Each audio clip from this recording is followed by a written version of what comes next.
don't see an emerging front runner at this point.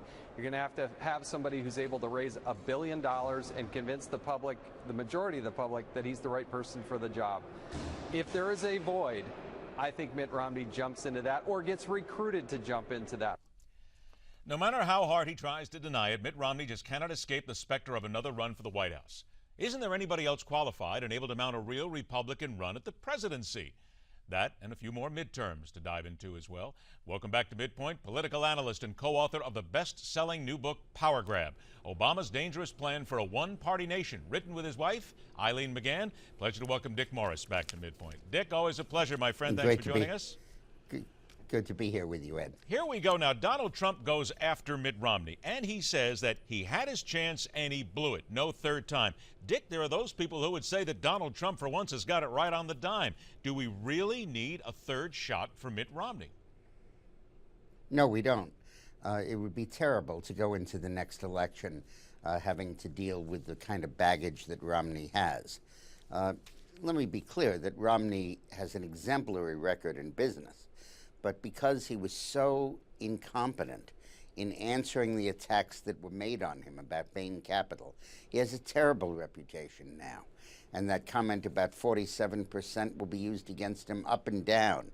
We need somebody who doesn't have that kind of mud on their face to wipe off.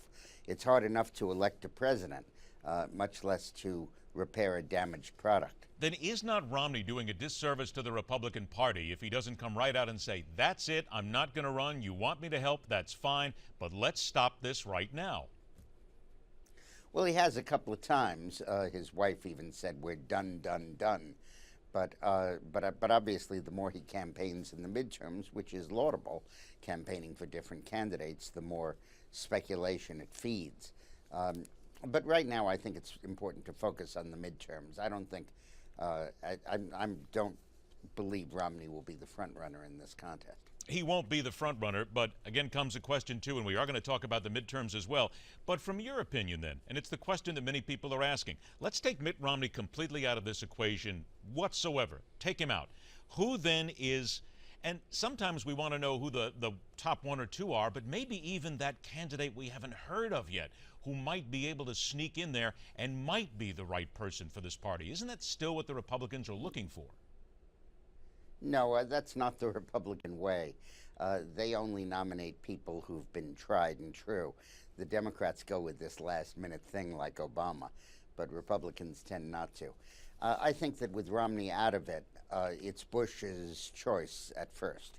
If Jeb decides to run, I think he'll be the front runner, and I think there'll be a lot of fighting back and forth. I think the Tea Party will have a strong candidate, most likely Ted Cruz. I think ultimately the Republicans will go with Bush. On the other hand, if Bush is out of it, you have to see it as a two-ring circus. There's the establishment and the Tea Party. For the Tea Party, I think Ted Cruz is going to win. I think he'll defeat Rand Paul. I think he'll defeat Marco Rubio. And I think he will be the conservative alternative. I don't particularly think Huckabee will get into it. In the establishment part, you would have Bush, but if he's not running, and Romney if they're not running, you'd have Ryan, you'd have Perry, you'd have Ryan, Perry, Christie, and maybe a few others. And then you have a few that could run center or right, like Scott Walker or John Kasich or Bobby Jindal, who could go one or the other. It's too early to handicap that field. But I do think that right now, the pivotal person who's got to make a decision is Bush. Interestingly enough, when it was just Bush, you'd groan, you'd say, oh my God, a third Bush. But as long as it's going to be Clinton, it might as well be Bush. I only got about 20 seconds, and then we'll take a break and talk midterms. But you mentioned Chris Christie last in there. No matter what he does, is Christie pretty much out of the consideration in your opinion? Oh, no. He'll be a strong candidate. He'll run very well in the Northeast. I would think he would do very well in New Hampshire.